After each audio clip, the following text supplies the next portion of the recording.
Okay, we will get started here in just a moment. Just going to make sure that should be broadcasting it loud and clear via YouTube. It looks like we are.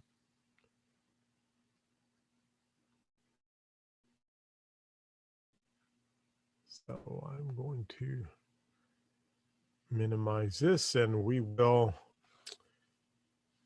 hopefully be joined by our friends in Kansas City shortly here for part 2 of the blended course. I have recorded this. This is basically what we are covering today during the course is information for the state-specific examination for Missouri. So we're going over uh, the Missouri license law, rules and regulations, and just really some prepping you for the Missouri portion of um, of the real estate examination. In Missouri, we use PSI. Some of the states that we are approved in, we use Pearson VUE, but we're using PSI. So anyway, we are going to get started here shortly. You may want to scrub through some of the video. I probably should put up a little place card just so everyone knows that we will get started shortly here. And if you want to scrub through this, if you're watching the recording, just there we go. Hello.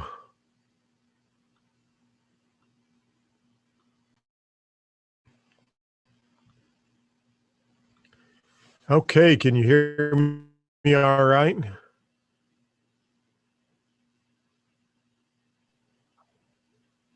I guess everyone has come back. I believe so. I think we are. Okay, good. All right. So I'm sure you have some questions after lunch. So I want to address any of those, but anybody have any questions or any? I do. Yes. 2 questions. When we talked about the license expiring or not expiring, in the event of someone passing, Right. you said listing agreements were only between the broker and client, and you said there was one other one. What was it? Sales contracts. Well, Agency. the That's what it was. Okay. yeah, it was buyer's agency agreements, listing agreements. They're between the broker and the client. Yes. Sorry. Now you're going to learn about that when you get into module 10 in the course and Okay. module 11. So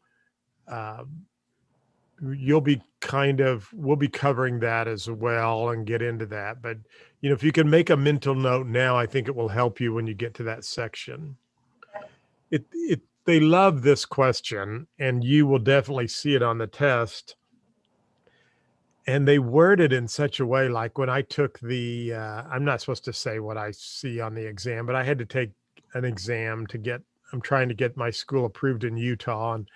And they worded this question, and it was like, you just felt so sorry for the salesperson. I mean, you're reading this question and it's like, well, yeah, he ought to be able to take that listing with him. And the answer is no, he can't because listing agreements are between the broker and the seller. They will give you that question on the test. I guarantee you'll see that. So, and like I said, they worded this question like the agent, they were best friends, they were in the wedding. The next day he decides to go to another broker's office, and I'm reading it thinking, gosh, I feel so sorry for this poor guy. But like the listing's not between him, he's just a salesperson. So anyway, good. So are all of you from Kansas City, or are you Kansas City? Okay, good. Who's going to win the Super Bowl? That's going to be a good game. I was a season ticket holder for the Rams, and I've loved NFL football. I have to be honest with you, though. I haven't followed it much I mean, the Chiefs I have, but I just don't watch it like I used to, I guess because of all the controversy stuff. And anyway, Probably don't like my last name, what is that? Cronky. Well, are you related to him? Yeah. Are you really? And we are. Well, I like you. Because I get people that get immediate, if I meet people from St. Louis and they hear Cronky, they immediately start going off about Stan. I did not. Yeah.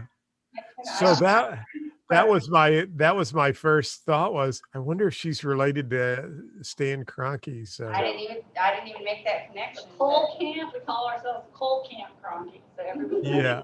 Okay. Well, good. All right. Well, I love Kansas City's a great market right now, and you'll do really well. I went to school one year in Warrensburg.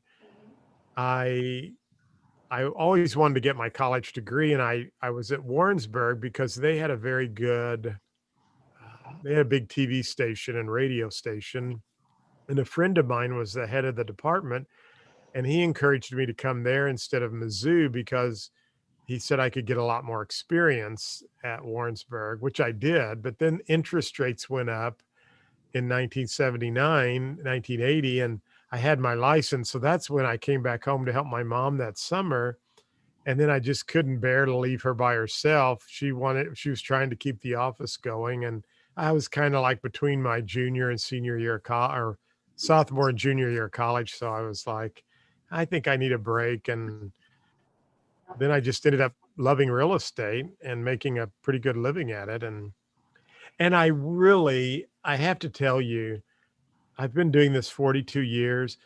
Some of my friends, I remember, like, I would be with them after church on a Sunday night and they would just be talking about how they dreaded going to work. And I've never felt that way about my job. I love going to work every day. It's just, so anyway, I still list and sell and still never want to get out of that part of the business. So, all right, well, let's get rolling here. So I just thought we'll cover a little bit more of the Missouri. I'd like to go over a little bit of math with you.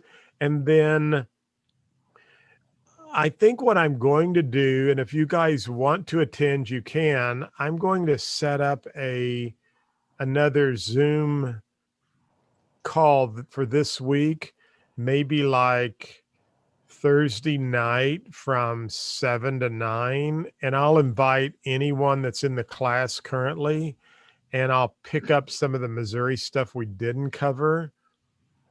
And I can take register that night. And then Matt, you and Terry, if you guys want to come log in, you can. And that way, I want to make sure that you have access to recording for all, for everything. So, but it's not mandatory. I mean, I would encourage you to probably try to do that. But you can do it from home and you don't have to have your camera on or anything like that. Oops, I opened the wrong. Yeah. What was that? I was saying I've got a ton of state calls recently, and people on Zoom calls are getting very lax. And last week I was on a call where somebody showed up and we had like 15 people on a call and they were in their bathroom. Oh no. I was like, no, come on. I think we gotta do that for state meetings, John. We can all. Yeah. I did have one night in okay, so you should see one night, that's a good friend of mine, Kikor from France. He's from Nice, France. One night I was doing a Zoom call with my class and like some lady showed up and she was like in her hair in the background and her husband walked by and didn't have a shirt on. And I thought, what is going, so I clicked their camera off. I can control that on my end. So I thought, I don't want that going out to all the students. So all right. No, so you should be able to see everything here. Yep. Okay. All right.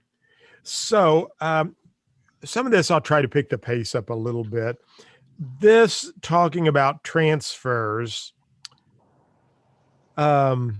this really is just that if you transfer your license, if you were terminate, like if you worked for me and I wanted to send your license back to the commission, I have to notify you within 72 hours that your license has been returned to the commission. Or let's say you came in and wanted to transfer to a different broker. Again, the broker has to get this transferred within 72 hours. Now, here's the rationale behind this. There have been agents who were unhappy with their broker. Maybe they got into it with their broker and they wanted to transfer their license. Well, when you transfer your license, you have to fill out an application and you have to submit your license that is sent to your broker with your application with the $50 transfer fee in order to go to the new broker. Well, there have been brokers who took the application and your $50 and said, I'll mail your license back in. Or maybe the broker wasn't there. And so you left the envelope with a stamp on it, the application signed by your new broker, the $50 fee, and you're just leaving it with the secretary to say, will you have John sign this and put it in the mail with my license?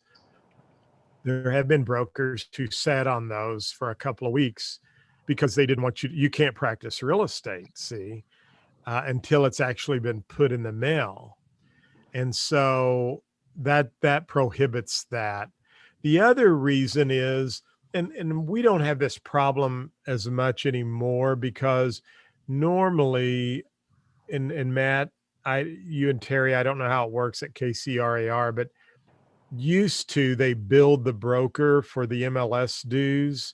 So like I would get a bill for all 45 agents, and I had a couple agents that maybe didn't show up at the office, wouldn't pay their bill, and I'm like racking up lots of fees and they're not doing anything. And I try to call them and I was like, well, I can't keep paying your dues for you. So I'm going to send your license back in. Well, I have to let you know that it was sent in within 72 hours because right here, this is the key. When your license is surrendered to the commission, you have 6 months in which to transfer to another broker or change your license status. And if you don't, then you may have to go through that 24-hour course again. See that? Right here, it says, if the transfer or change of status is not made within 6-month period, the application will be required to complete the required Missouri real estate practice course. That is the 24-hour course.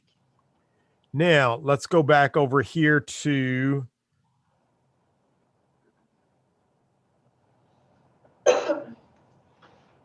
I think it was it Karen that was moving to Hawaii? I'm hoping. Yeah. Maybe Karen says, well, I know I've got this 2-year period, but I do have the right, if I don't like it over there, to come back.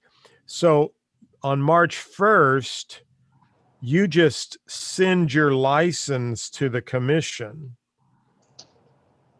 and they hold it. You have 6 months, Karen, to either put it inactive or transfer it to another broker or transfer it to the referral company. Does that make sense? And so, you could, because you may not want to actually go to inactive status until things are going to work out in Hawaii. So you can surrender your license to the commission. You just have to do something within 6 months. Otherwise, you will have to take this 24-hour practice course. Okay. And that's kind of the rationale behind the 72 hours. And again, this is just, this basically says if you do not, if the licensee is not transferred or placed on inactive status, or if no status change has been made within the subsequent renewal period, the license will be required to requalify as an original applicant. So what we mean here is this. March 1,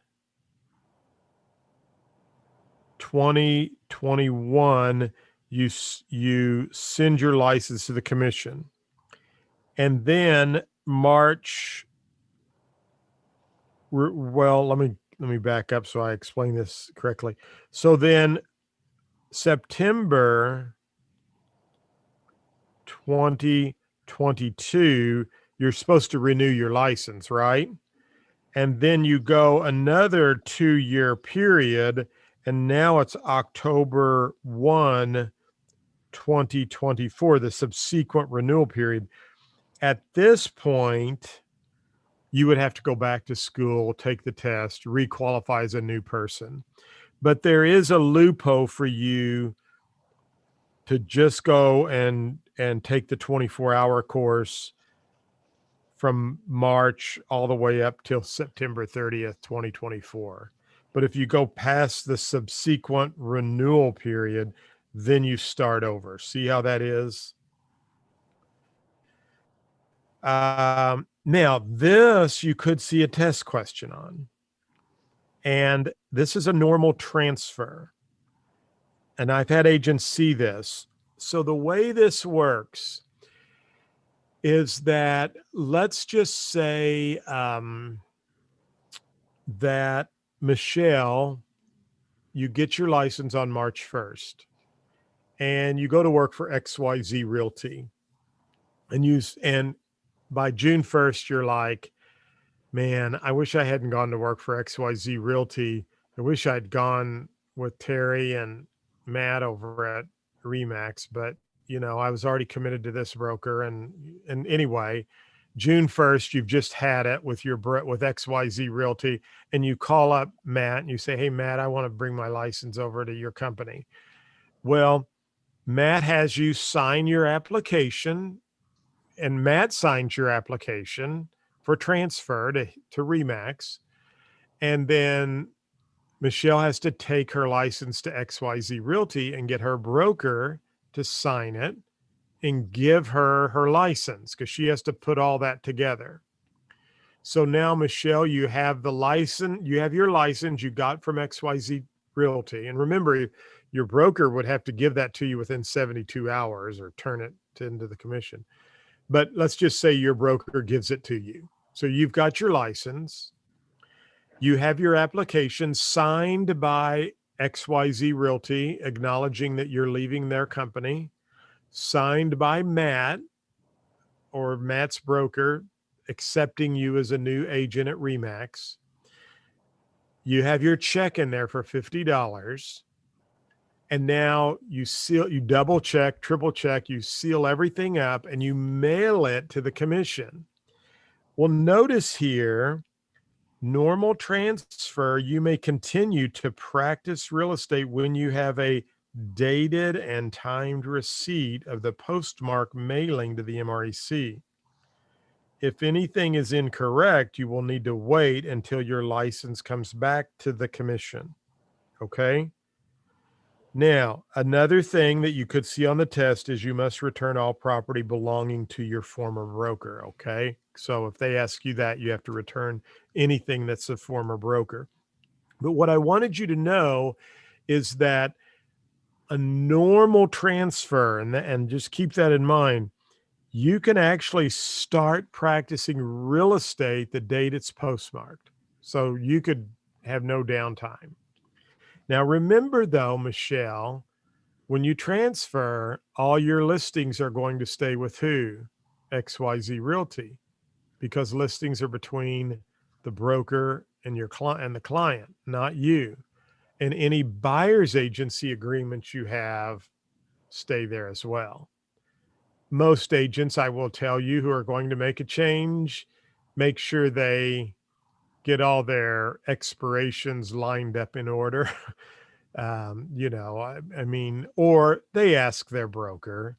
My policy at my office has always been, if you're not happy, and I was very fortunate. I didn't lose hardly any agents. I lost one lady who started a company a number of years ago, and it was kind of sad because I had given her all of my overflow business. So like she made a lot of money. She was like my right arm. And I had recruited another office had gone out of business, and most of those agents came into our office, and she just didn't like I was working trying to bring us in all on the same page, which I eventually did, but she kind of liked our small boutique setup, and I don't think she liked the new setup. So she went and started her own company, and she took a few agents with her, but they all quickly came back to me after a while. Most of them did. And but uh, the minute I signed her transfer application, she was free to do business. The minute it was postmarked, let me rephrase that. So you will see that on the exam. But your listings and the brokers you have acquired belong to your broker. So I was saying what my policy has always been is, and I tell my agents that if you leave my office, I'll continue to pay you for any listings that sell. You can take your buyers with you. I get that. But you brought the listings into my company. I'd like for them to stay so that I can earn my brokerage fee, and I'll be more than happy to pay your fee or pay to your broker so you can get paid your fee. But if those listings expire and the seller says, no, I don't want to go over there with our original agent, I want to stay with you, John, at that point, then they belong to me.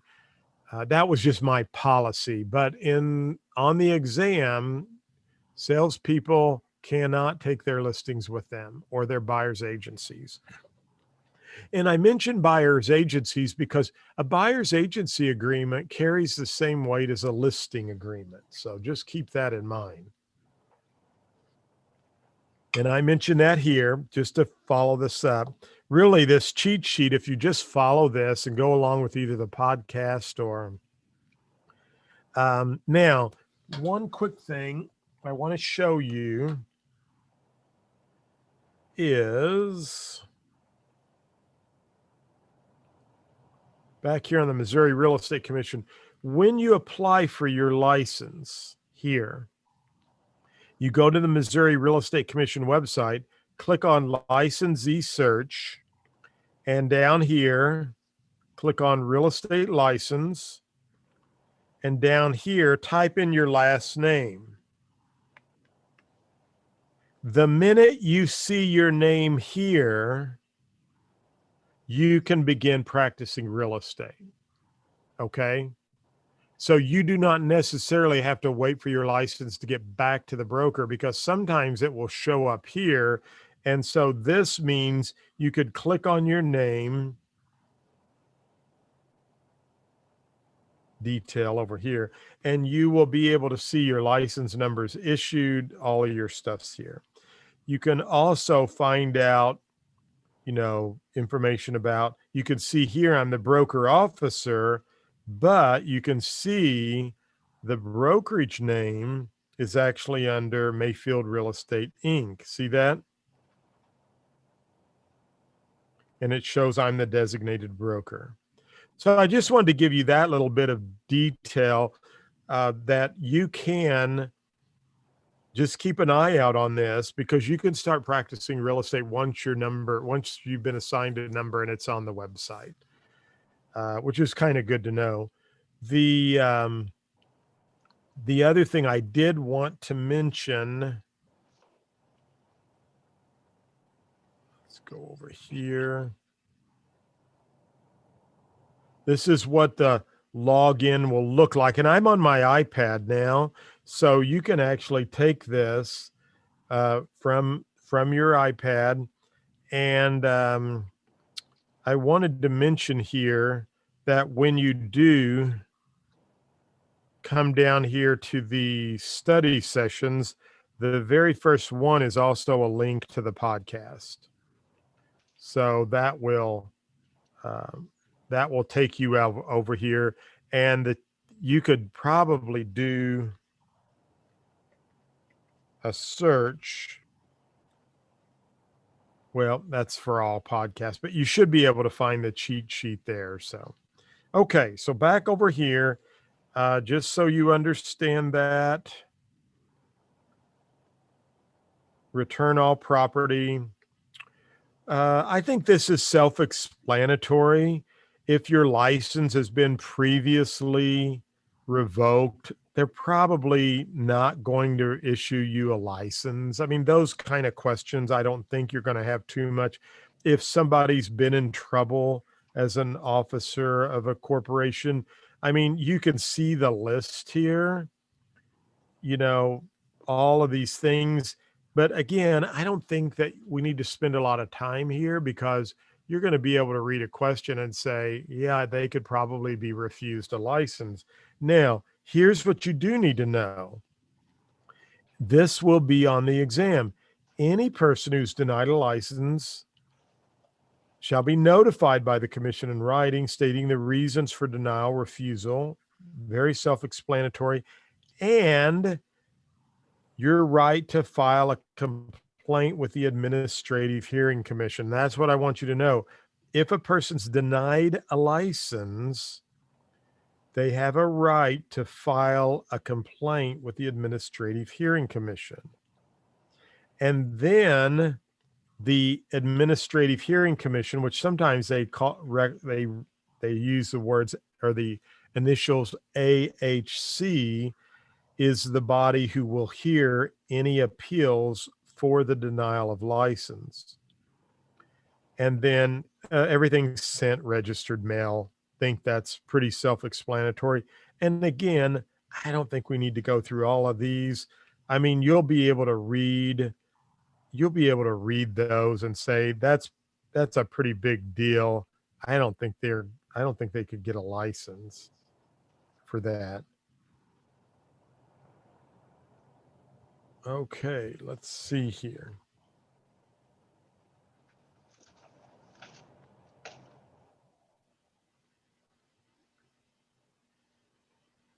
And I'm not able, I'm going to go, I had another one up. I'll use Notability. So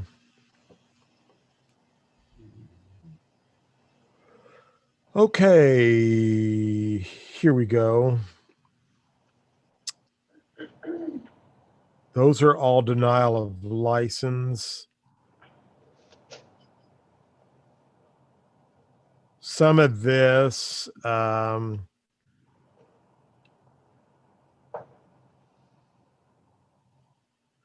here's another thing you might want to highlight is that notice of your appeal must be received by the Administrative Hearing Commission within 90 days of mailing by certified mail, the notice of revocation.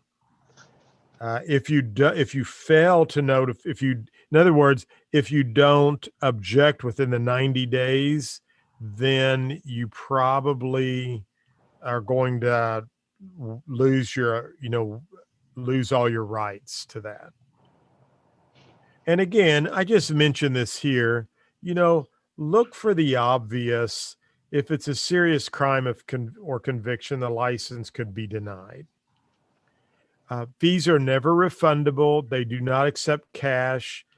This might be a question. This could be a question. Your renewal fee, $40.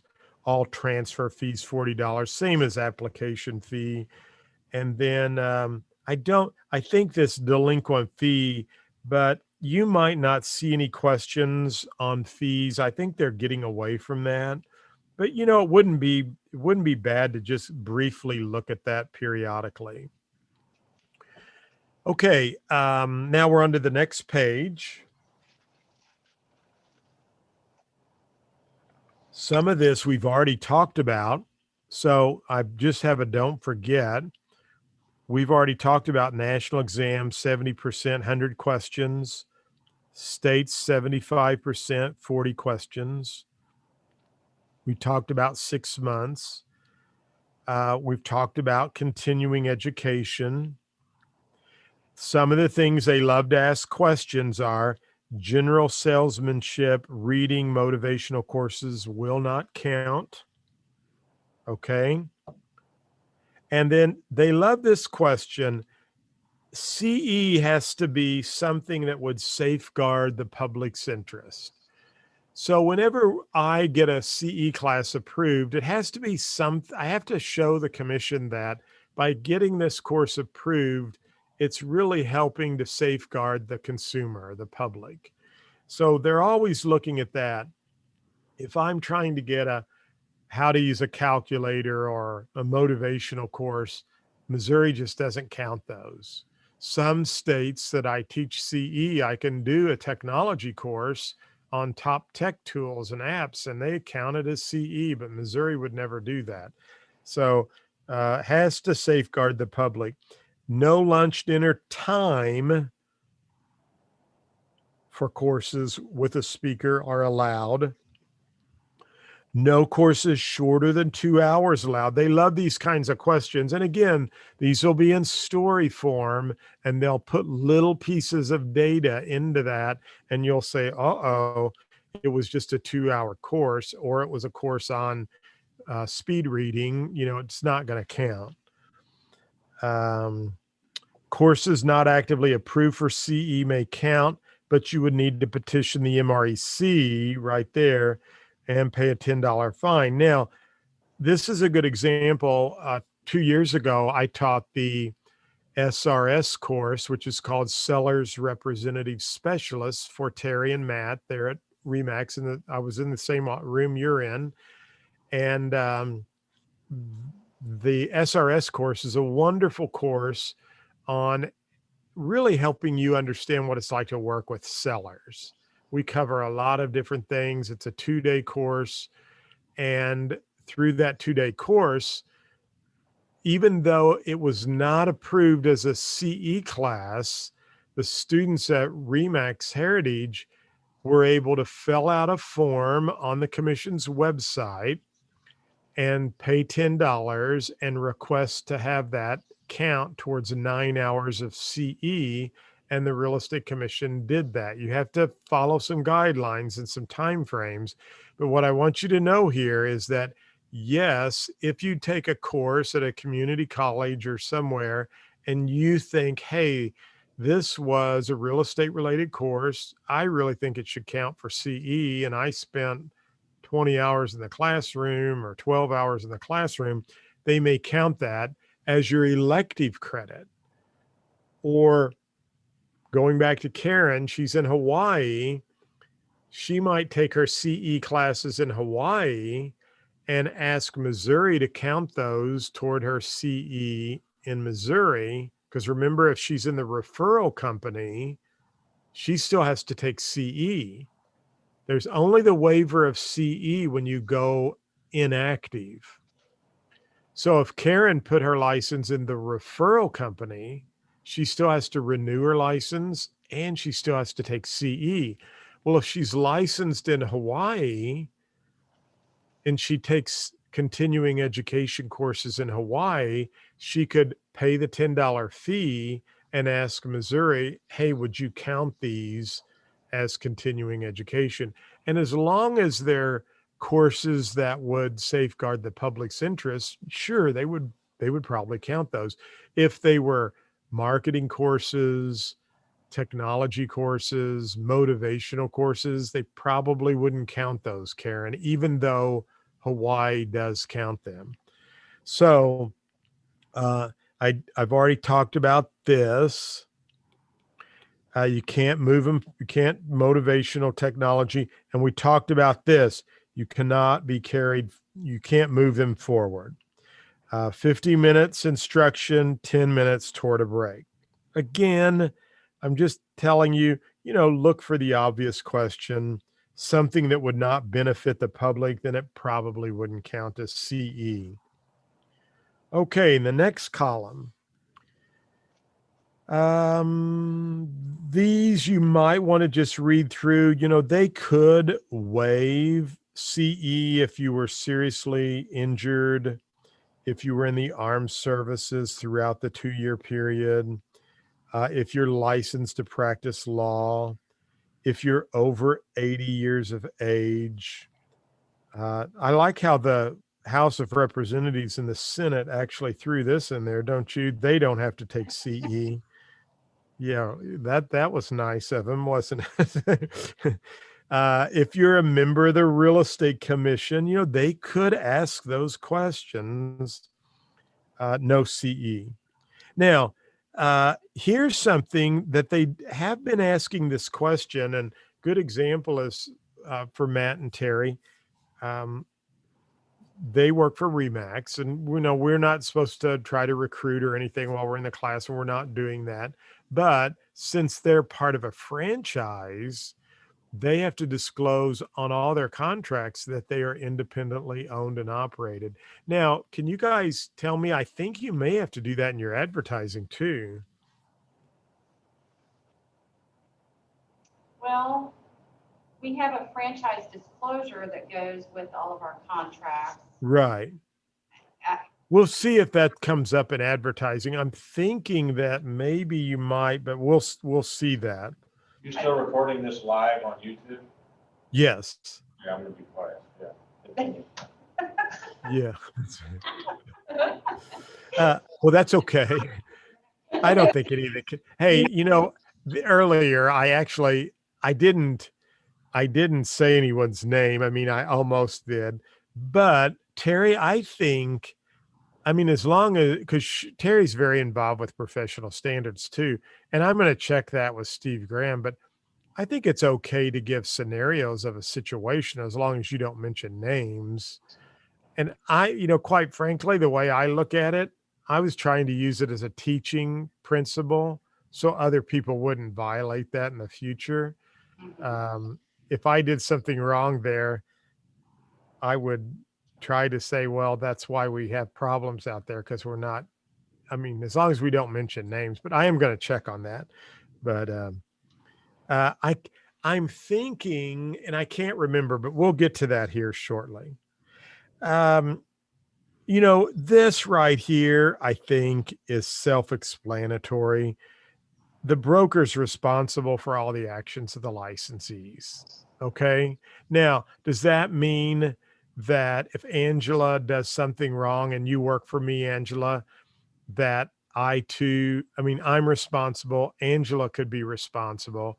However, there is a caveat in all of this that the Real Estate Commission says, if, and here it is right here, I would not be responsible, Angela, if I could show the Real Estate Commission that, look, this is in my policy, and I have covered this in sales meetings, and Angela knew better than that. That's why when I hold my sales meetings with my agents, I always have them sign a roster, and I have a template I actually use that says, here's what we talked about today. Here's the date. Here's everybody who was in attendance. And this was the topic of my sales meeting. So if I'm talking about the do not call list, and I tell you specifically, and it's in my policy, don't violate the do not call list, and Angela goes out and does the exact opposite, and a lawsuit is brought against us, according to the do not call list and according to the Missouri license law, if I can document that and say, look, I just covered that a month ago, Angela knew better than that. She was at the sales meeting. It's in my company policy, and we went over that, and I gave everybody this handout. She shouldn't have done that. They would just go after Angela and not me. And I'm only picking on you, Angela. You would never do that. So I'm just, but do you understand what I'm talking about? This is why brokers need, and a lot of brokers don't understand this and they don't go to those measures. So for me, when I do a sales meeting, I always cover a topic from the license law. I always cover a code of ethics, and I always have a topic we cover at the meeting. And I always take a roster, and that gets recorded and filed with all of my sales meetings. Only because I want the commission to know that, I'm going out of my way to try to keep my agents up to the level they should be. So if I can prove any of these, then no, I would not be responsible. Only the agent who violated that act. So, and again, the broker, once I learned on it, prevented or mitigated, I didn't participate, I didn't ratify, I didn't attempt to avoid learning. All of those are really, really strongly, you need to make sure you follow. But again, brokers must have direct supervision of the licensees. This has been a test question. Nominal control is not sufficient. So keep that in mind. If you maintain a branch office, each shall be operated under the same name and license as the parent office. That's a test question I've seen. These might have to be registered as, or are not required to be registered as a branch office, which would be an on-site apartment building, development project, duplex, shopping center.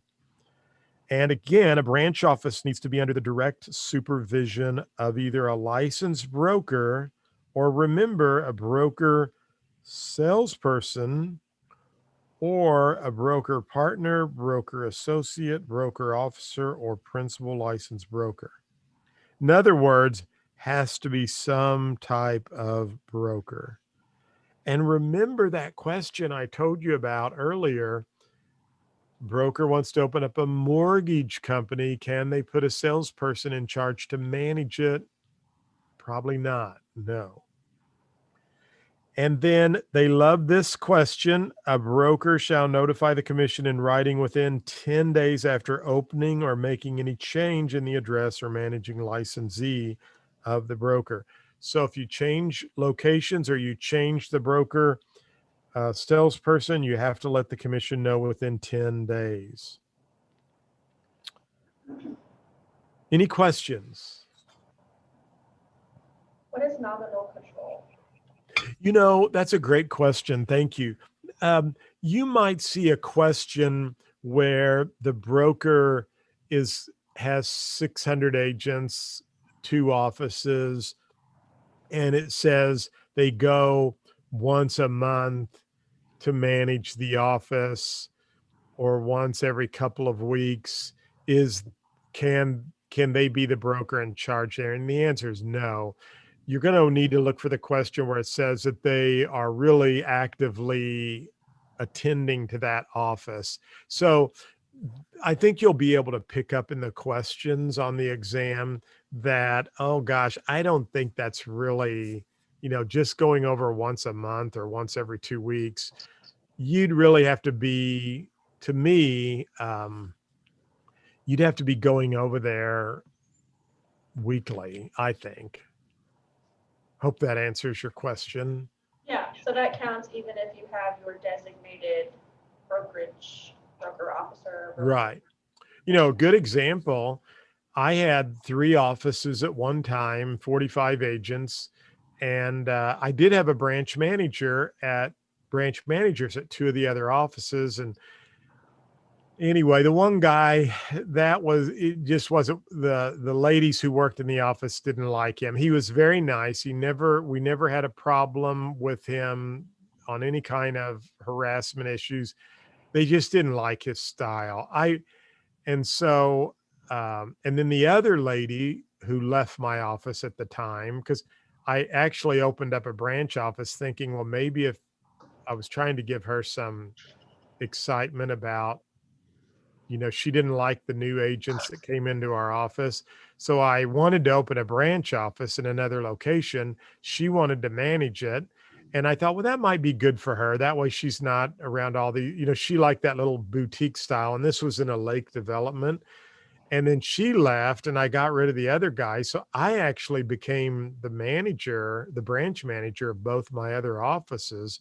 But I went there a couple of times a week to check in and to be there. And so, the commission was fine with that. But I consciously made it a point to go up there a couple times a week, Monday, Wednesday, Friday. And it was good for me to do that anyway, just because I wanted to keep the morale. And a lot of, when you're the head broker, everybody likes, hopefully everybody likes you, but it was like everybody wanted John to be there. We all got together for sales meetings. So that's that I was able to do that and manage, but I was able to show I was doing it on a regular basis. So nominal control, you'll see it in the question that going once a month might not be enough, or even once every couple of weeks. You need to really be going weekly. Now, unlicensed persons, of course, they definitely will ask you questions about this area here. You can't do anything that requires a license. The broker will keep all licenses and only has to provide them upon request. This falls into that category. Pardon me. When agents come to work for me, all of my broker licenses are right here. And I don't have to put them on the wall or anything like that. If somebody came in from the public, I have to have them right here. So now I'm also licensed in Florida, and Florida, I have to do some different things. Kansas is a little unique. They're different, but I don't want to tell you that. That'll confuse you. By the way, just while you're knowing it, when you get licensed in Missouri, if you want to get your Kansas license, all you have to do is take the Kansas state portion of the test. And I have all the material for that. But a lot of my Kansas City students, once they get licensed in Missouri, immediately come right back to school and go get their Kansas license. I don't know how many of you are planning to do that, but it's not a very challenging or difficult thing for us to get done. So if you have an interest in that. Advertising needs to be in the name of the broker with the brokerage phone number. Very, very important. You'll see a test question on that for sure. And you will see a question on this: no blind ads. In other words, the public needs to know that they're calling a real estate office, okay? Your name and phone number are permissible on signs and ads. However, the brokerage name and phone number must be included. So the way this works, and I'm going to cover this, I'm covering the rest of this section here. And again, you can't use money, gifts, or valuable consideration to induce people. Lotteries. They'll probably ask a question because they're having a big issue with this right now. Can't do things on Facebook like refer people to me and I'll send gifts or money. All of that's illegal. Commission's having a big problem. So usually when I hear about them having a problem with something, that is when they want to make sure you get tested over it. So let's talk about this big piece right here. Okay. And what this is talking about is, so I've had Karen, Michelle, Angela, and Tina. You're the other one? Terry. Terry? Terry, I knew that because we have two Terrys, right? Right. Okay, good. So I'm going to go to Terry because I haven't picked on Terry for a while, and I hope that's okay. I'm just, I'm not picking on anyone, and I'm not asking you to answer any questions. I'm just using you guys as examples. So Terry, you and your husband watch Fixer Upper. You love it. And you're like, you know what? We could do that. And you get your license and you really love it. And you show this house and you think it's so cute, but it smells bad because they've had pets. It needs painted. Maybe a wall needs to be taken out between the kitchen and the dining room. You know, it needs a new roof. But it's in a great location and it's just a cute house. And you show the house like 6 or 7 times. Nobody wants it. They all turn their nose up to it. And you think, you know what? I think I'm going to make an offer. And so you make an offer on the house. And let's say it's listed with another company and the seller accepts it. And you buy a home and you and your husband rehab it, fix it up, paint it, and put it on the market. And I want to tell you what, you know, and I don't know, you always want to check the company policy with your broker, but that's one of the cool things about being in real estate is you get to know the market and you get to see these hidden gems that everybody else turns their nose up to. My wife and I just rehabbed a home. We put it on the market. We just got a contract on it. And, you know, my wife loves to do that. I love to do that. And we kind of took this a step further. We actually bought all of the furniture for it from Wayfair, didn't spend that much money. And my wife actually staged it because we couldn't get a stager to come down. So she's thinking about starting a staging company here in Farmington, but we staged it. We got a contract on it and we're going to make a nice, a nice return on our investment, but we put a lot of money into it. So Terry, you and your husband fix this home up and you decide you want to sell it. Now you're an agent, Terry. So do you have to disclose on your sign that you are an agent as well as the owner? And the answer is, it depends. Okay. If you list your property with the company, so let's say you work for RE/MAX, and let's say you list your property with RE/MAX, no, you do not have to put owner agent on the sign. Okay. You do have to disclose on the contract that you are an owner agent, but in any advertising, you do not have to put that. I listed our little house we just put up for sale with Mayfield Real Estate Inc. So on our sign out front, it just says Mayfield Real Estate Inc. Okay. With the company phone number. And I can put my name writer on the top with my number, but I don't have to worry about any owner agent. Why? Because I listed it with the company. Now, Terry, let's say you decide you and your husband do not want to list it. Do you have to put owner agent on the for sale sign and in any advertisements? And the answer is yes. Why? Because you did not list it. So see this right down here. It says, if listed with a brokerage, there is no need to put owner agent on the sign or in any advertisements. Now, I have a company policy, and my agents know that when they come to work for me, if they buy and sell real estate, they have to do it through Mayfield Real Estate. And I tell them that. I've had a few people, why do I have to do that? And I say, well, if you're going to ask other people to list their house with you and pay you a commission, shouldn't you also be willing to pay a commission? So, that's just my company policy. So check with your broker because they may require you to list it with them. But I just want you to know, you'll see a question regarding this, and it really depends whether or not you list it as to whether you need to include owner agent in the ad and or on your sign. Your sign's advertising, so that's why it has to be in all of that.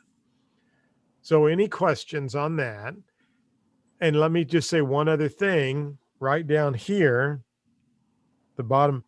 However, you must always include a disclosure on contracts, leases that you are a licensed real estate agent. Always. Okay. Any questions on that?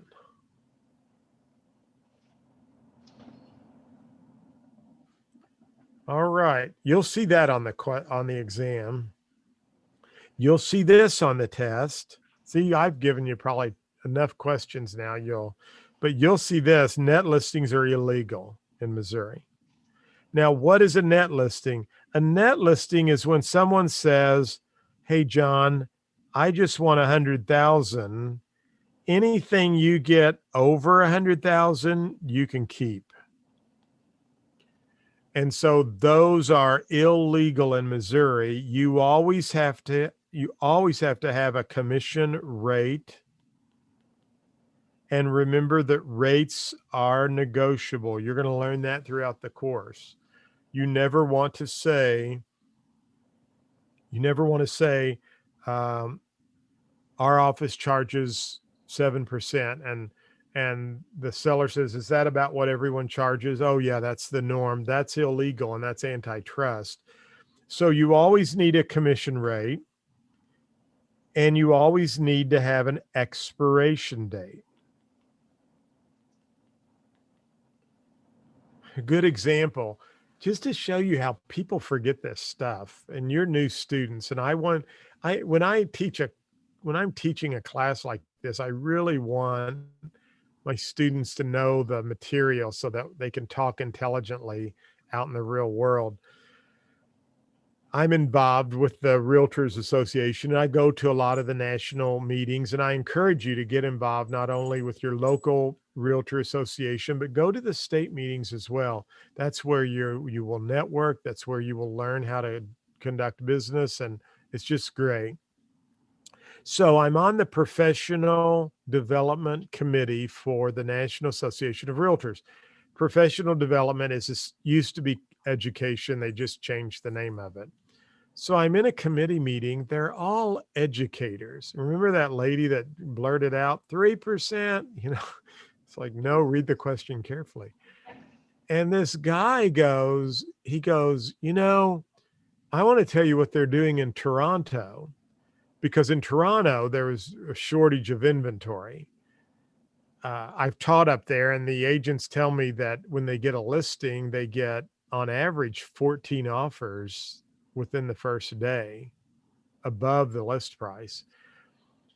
So he said, what they're doing in Toronto now is they're putting $1 as compensation for any cooperating brokers. And he goes, "Can you believe that? That's illegal." And I'm sitting back there thinking, there's nothing illegal about that. Commissions are negotiable.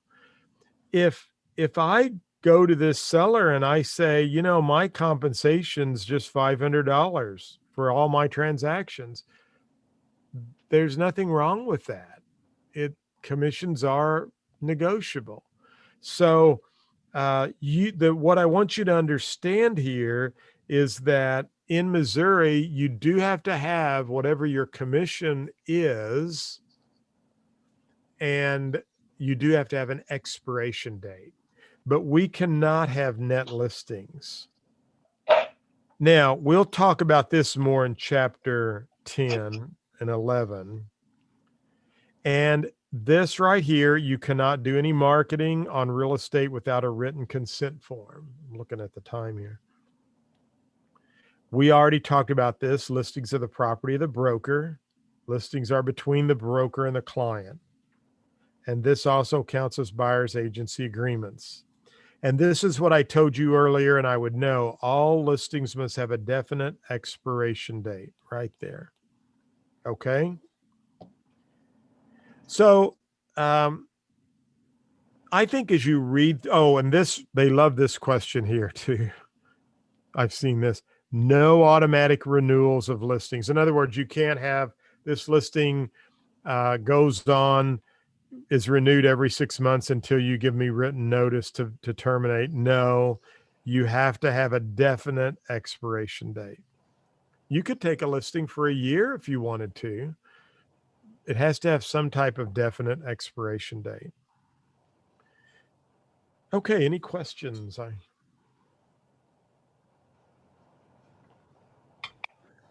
right, good. Some of this is not too challenging. As you and I, as real estate agents, this just says we need to, follow all the terms, present all offers in a timely fashion. You can see that right here. Every written offer. The girl I was talking to yesterday, she was from Indiana. She passed the state using my cheat sheet, and she missed the national by 2 questions. And she, and I hated that. And I spent 45 minutes with her going through some of her questions. And she said, they had one question, and I have this in my material. Why she missed it, I don't know, but she had forgotten about it, I guess. She said they had a question, and it said the seller gave the agent a listing for X number of dollars, and they told the agent not to bring any offers to them, or that they would not accept any offers under that price. And an offer came in under that price. What are you supposed to do? Well, you're supposed to present it to the seller. You have to present all offers, written offers. Notice that word here, written offers, not verbal, to the seller. And you also need to present counter offers. And I think she had another question that said, it was in that effect that there was already offer in place and another cash offer came in. The people were having trouble getting their financing, but it was still in place, and another offer came in. She said, do I have to present it? And I'm like, yeah, you have to present all backup offers, all counter offers, any offers that come in. And then you also need to make sure everybody gets a copy. Anytime there's been an offer and accepted, a counter offer, make sure that everybody gets a copy. And here again, this just covers this. Don't forget, multiple offers must be presented with all offers together. If a property's under contract, you must still present offers. Even if your client specifies certain types of offers, you must still present all offers received. They love the question on the exam that there is a contract for the full price, and you've presented it, and the seller's thinking about it, and another offer comes in. What should you do? You present it. Okay. So don't forget that. Very important. This self-explanatory. Any change to a contract shall be initialed by all buyers and sellers. One of my agent, Al, got a contract on his property the other day, and they had to make one change. And Al said, what should I do? Should I retype the whole contract? And I said, no, it's okay. You can just have everybody initial that spot. Now, your broker might have a different policy than that, but the real estate commission, I just went through an audit. With the real estate commission, and I asked him that question, and he said that was fine. And I only was written up for 2 items. And one was I had a blank, and he said I should have put N/A. And actually I put N/A in a commission amount for sharing with a sub-agent. And he said I should have put 0 there instead of N/A. And I did list a property out in the middle of nowhere, and I just put off of Highway M. And he said I should have put attached the legal description. So those were kind of things, but I had some of those where people initialed and they were fine. This right here, we'll talk about more. A lot of this, if I go, don't worry, we go back, you'll hear me go back over this in the national part when we talk about contracts and offers. But we always say that you need to put your best foot forward. Sometimes I've had buyers who made an offer and the seller wanted to think about it overnight, and another offer came in that was better, and the seller would take the second offer that came in later. And buyers will get upset because they will say, wait a minute, we put our offer in first. Well, there's no first in, first out rule. Buyers need to put their best foot forward. And I tell buyers that before we write the contract, if you want to make an offer and try to buy it for less money, that's fine. Just keep in mind, if you really love this home and someone offers more than you, you could get bumped out. I had just a contract I wrote this week on some land, and there were multiple offers and we did not win out. He really wanted the land. And I told him, I said, there's multiple offers. There were 19 offers on the property. And I said, you need to put your best foot forward if you really want it. Well, he's a horse. I shouldn't use that terminology. I don't know if that's good anymore, but he buys and sells a lot. And he didn't like the fact there were multiple offers. But I said, that's out of my control. I told him, I said, he always likes to be in control of the offer. Well, he lost out, but I forewarned him, and I want you to do that too. This we have already talked about. You need to disclose your interest in a transaction. They do have questions on the test. You have a fiance, you have a cousin, a brother, sister, brother-in-law. Should you disclose your relationship? Yes, on the contract. So keep that in mind there. This is on the franchise. We've talked about that. And right here, they love this question on the exam. I bet you're wondering, what don't they love on the exam? But there's 40 questions. So earnest money. A person wants to give a diamond ring as earnest money. Is that okay? Yes, provided everyone agrees to it. So if the seller says that's fine, it's okay. So don't get hung up if you see a question that says, what do you mean they want to give a promissory note? I've had buyers give promissory notes, investors. They never put any cash down. They just gave a promissory note. I promised to pay $1,000. Well, it's just worth a piece of paper. But if the seller says that's okay, it's fine.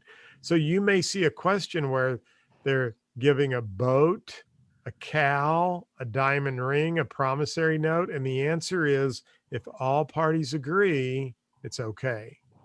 All right. Now, earnest money, salespeople turn it over immediately. You cannot hold earnest money. Brokers need to deposit the earnest money within a certain number of banking days. This right here talks about standard forms. Oh, our forms have to be completed by legal counsel. They need to be approved by our legal counsel or like our trade association. And the only thing we can do is fill in the blanks right down here. That's what this whole piece talks about. And we cannot make a separate charge for completing any standard forms. I think you only see that on the broker's test, but just remember, we can only fill in the blanks.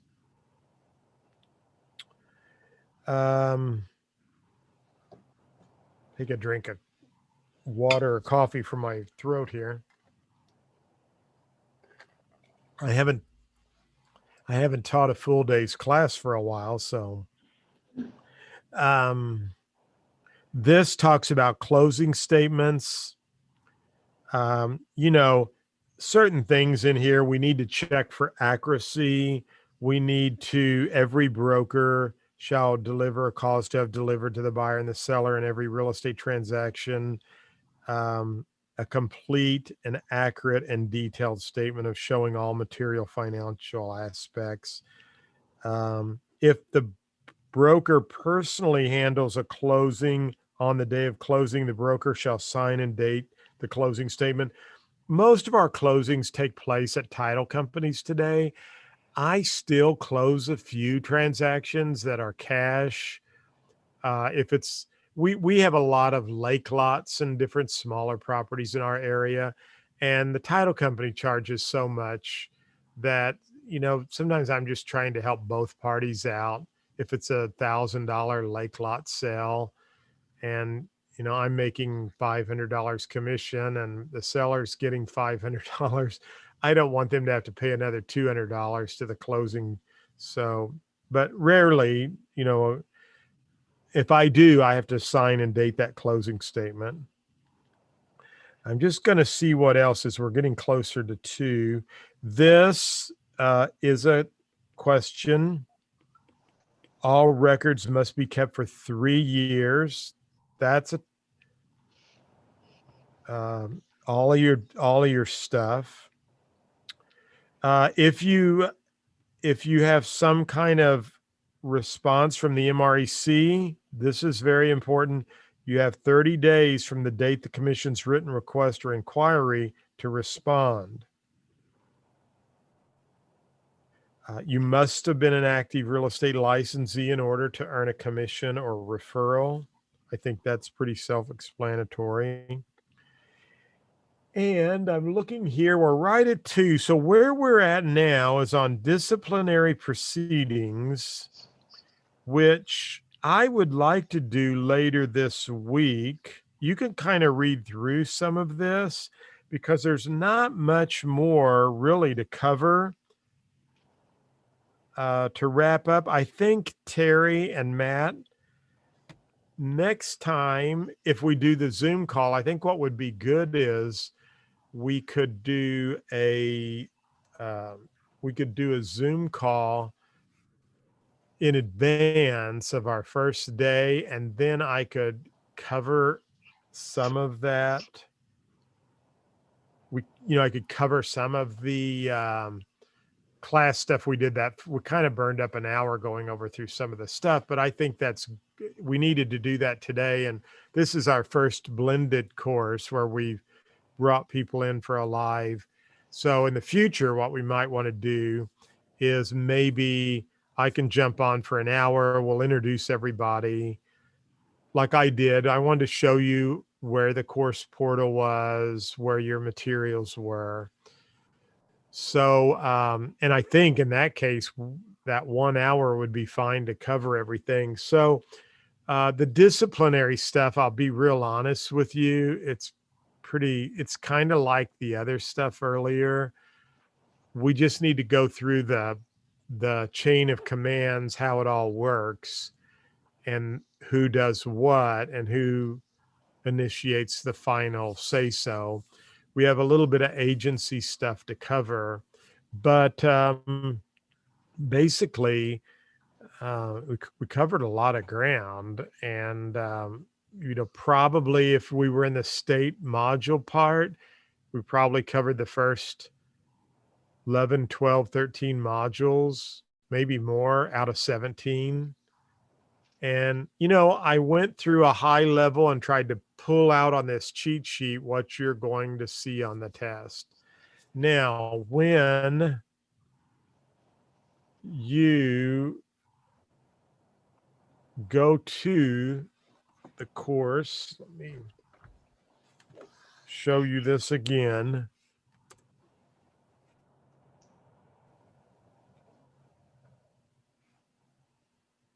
I'm going to just go into the dashboards, the administrating part here. So when you're in a course, you're going to start here with just a little student contract the commission asked me to have on file. I have a welcome video. You click this button to agree that you're not going to let your children sit there and run the controls, okay? That you're the one taking the course. Chapter 1, then I introduce you to math, and then you're just going to start going through the chapters just like this. I am going to tell you of these 10 and 11 are a little long, not bad. You might have to break those up in 2 nights. And by the way, anytime you stop for the course, it'll remember where you stopped and it will ask you if you want to resume or restart. So that's totally up to you.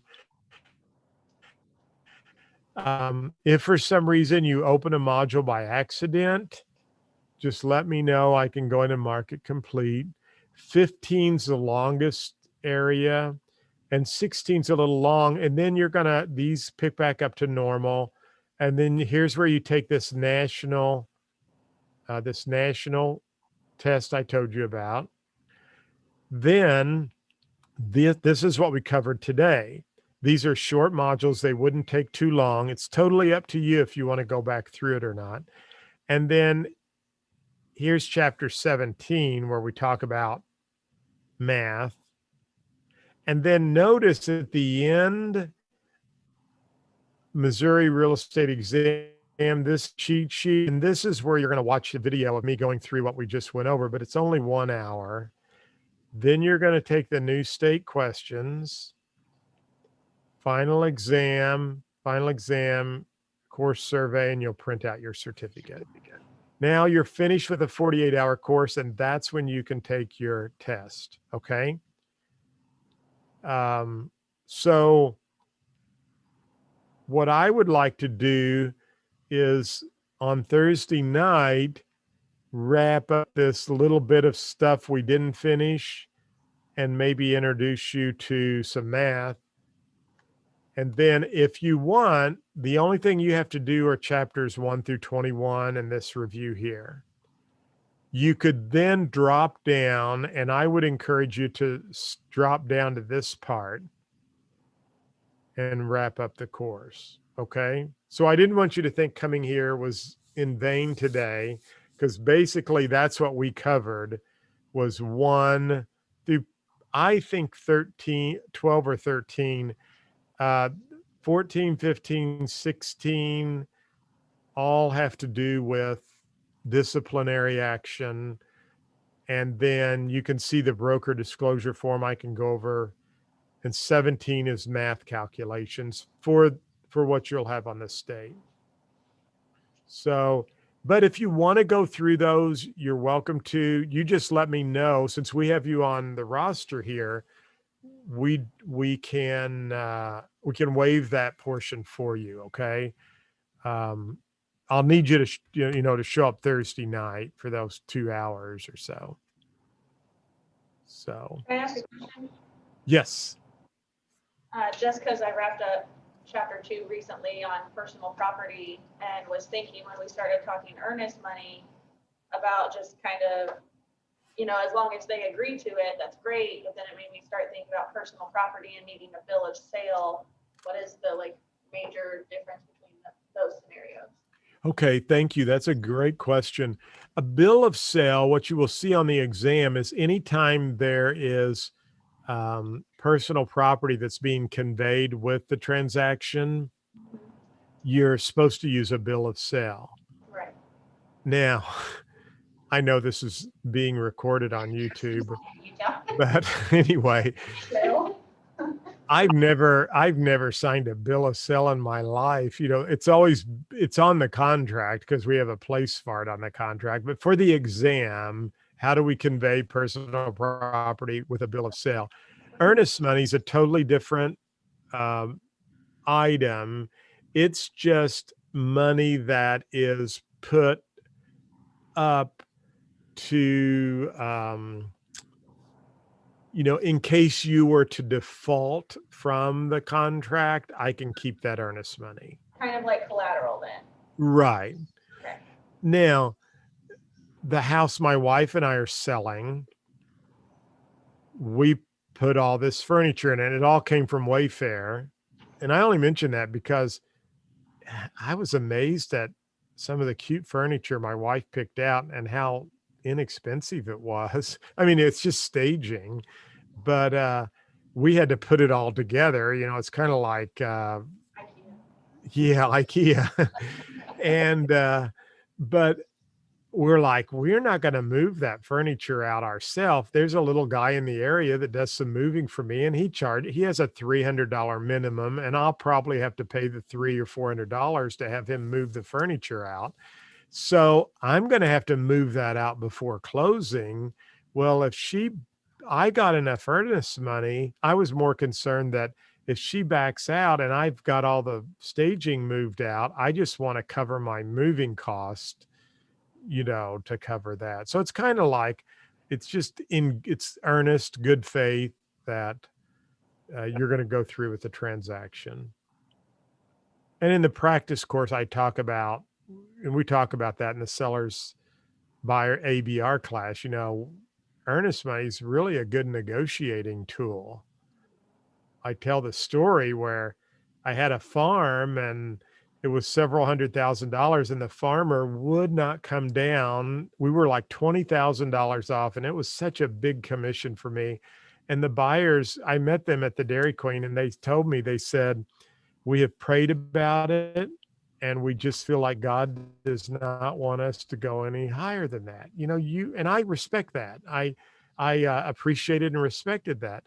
And I was like, man, I'm 20 grand off. How am I going to do this? It was a cash offer too. And I said, well, let's make one more offer, what you want to do. And I said, would you give me the full sales price as earnest money?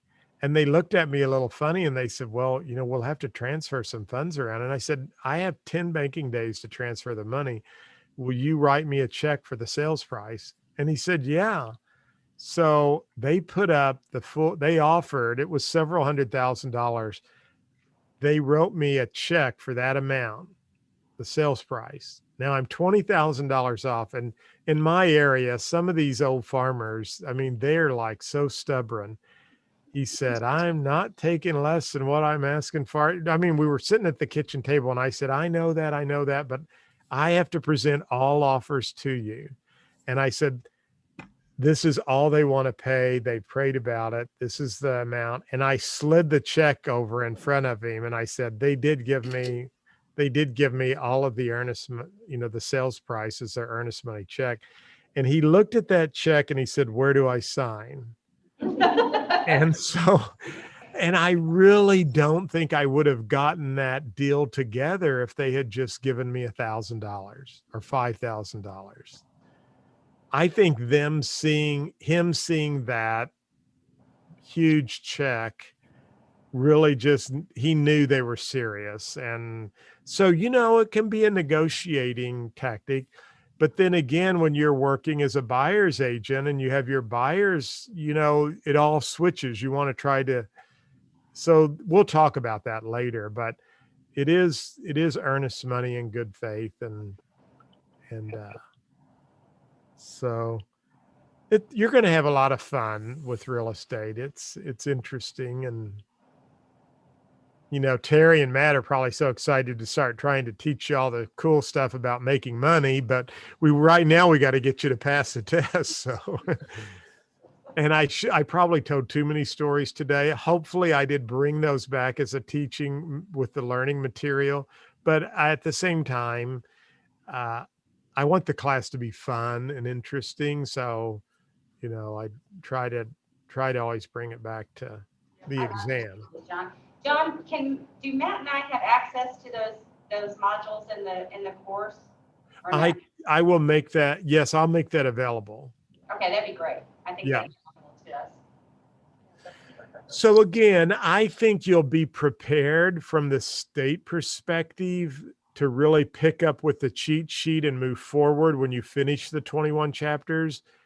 But if it was me, because I know how quick they are, I think I just go through them, and I think it'll all sink in, and I think you'll zip through that state side of the test with no problem. So, but you've been a great group, and I'll send, can you just get me their email so that I can send everybody the Zoom meeting, and then I want to make sure you guys get access to your course. You should all, there might be one person there who was going to pay today, which you can call me later and I can get it from you, or you can, however you want to do that. I can take it manually, but let's just double check that everybody's in the system. So I want to see Karen. You'll see how many, for me now, it's grown to where I've had all these Karens in the class. Karen Kroenke. So there you are right there. So it looks like you have been in there in the class a little bit. So that's good. So you're well, just keep moving forward. And then we had Tina. What is your last name? Terry Brookshire. Oh, Terry, Erry. Erri. And your last, oh, let's just see here. Brookshire. Are you here? Okay, let's see. I think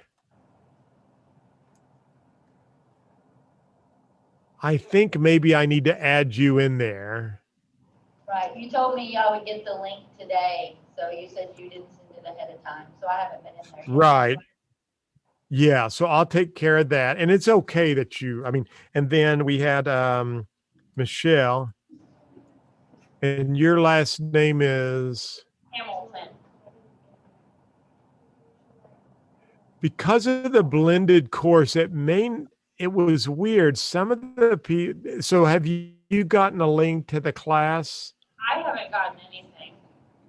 Okay, so let's do that now. And then who was the last one? Amanda, I think Angela. Angela. Sorry. Okay. And your last name is? Ward. There you are. So you did get your link. Yeah. Okay, so let's go back here, because I think, Tina, I'd have to look at my other account, but I think, Tina, you and Michelle have both. Well, who was not in there? Tina, let's see. Terry, I'm Terry. Are you twins? Terry, why do I keep saying Tina? I'm sorry. Terry, forgive me. Let's see. I want to just do this before you leave. Okay, so Terry's here. So let's add you right now, Terry. While we're all on here, if you guys don't mind, it'll just take, and that is.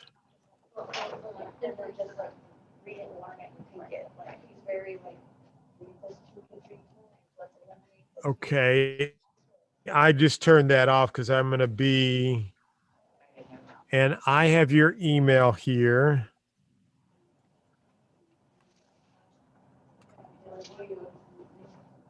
Can you all check your email on your phone there? John, I sent you a copy of the roster via the Notes app. I just texted it to you, but I'll scan this into you too. Okay, good. Okay, so I just want to, I just want to, so I'm going to add Terry Now, Brooke Shaw, and I'm going to assign you. IRE. I'm going to, I got it spelled right. yeah, Terri. I'll fix that. And by the way, you can go into your course profile and add your picture and do whatever you want. So Hey, John, did you get I the need to fix right for the, Terry? I just got an email, so I'm good. I just got your email. I'm good. oh, you did. Okay. With the login details. Yes. Okay, good. I was going to send it. Okay. And then who was the last one I needed to add? Michelle Hamilton. Was it Michelle? Yes. Yeah. And you've already, so everybody's paid. So we don't have to worry about that. So I've got you here, Michelle. So let me add you. And again, I'm just adding your basic stuff. So you can go in and add your mailing address if you would. IER in your Yahoo. Sometimes Yahoo and Hotmail will put yours in the spam folder. So, and we just had somebody sign up for the class, so that's good.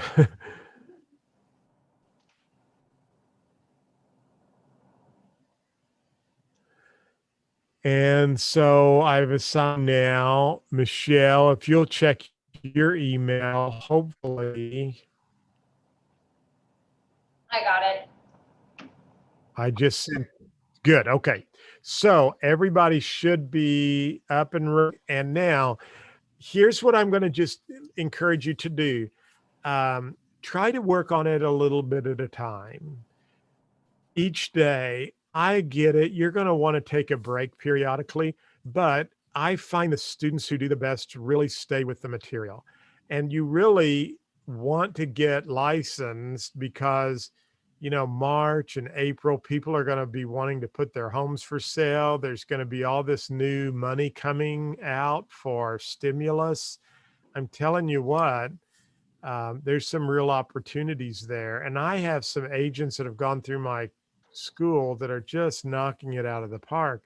So, you know, I know one thing, and I'm just giving you my last little bit of coaching advice is sometimes people will want to say, oh gosh, there's a lot of real estate agents out there. Am I going to do good? And the answer is, by golly, yes, you are. You know, don't think that. When I first started my real estate school, you know what I kept telling myself? Oh, there's so many schools out there. I probably won't be able to do that well. Well, then I kept saying, you know what? I can do just as well as the others. And my school's been growing and doing well, but it's because I had a positive attitude. So just stay in the material. You can get through it quickly. Reach out to me anytime you have questions. I'll send you the link for Thursday night. And I do live streaming. If you can't make a live streaming, don't panic. I always send an email out and let people know here's the recording. But I'm excited to have you in class, and I think we've got everybody set up. And there is a textbook you can download from the additional references, but I think the best plan of action is to just take notes as you go through the course. So, and by the way, Terry and Matt are there. If you need to reach out to them and ask them a question, then, you know, they can always get with me if they don't know the answer. But between the three of us, we're here to help you. We want to see you succeed, and just excited to have you. So that's all I had. Great to have you too. All right. Well, John, thank you very much. We appreciate your time Thank you, today. John. You too. Yeah, thank you. And I'll send the link out, Terry. I'll make sure you and Matt get logged into the course so that you guys can, if you want to go through that. Do you guys have your broker's license or? Yes. Yes. You do? Okay, you both do. So, okay, that's fine. Good. And then I recorded this. So anytime you want to go back out to the YouTube channel, you can watch this, go back over it. So, Awesome. all right. Perfect. Have a great Saturday. I'll Yeah, see thanks, you on sir. Thursday. Okay. Bye.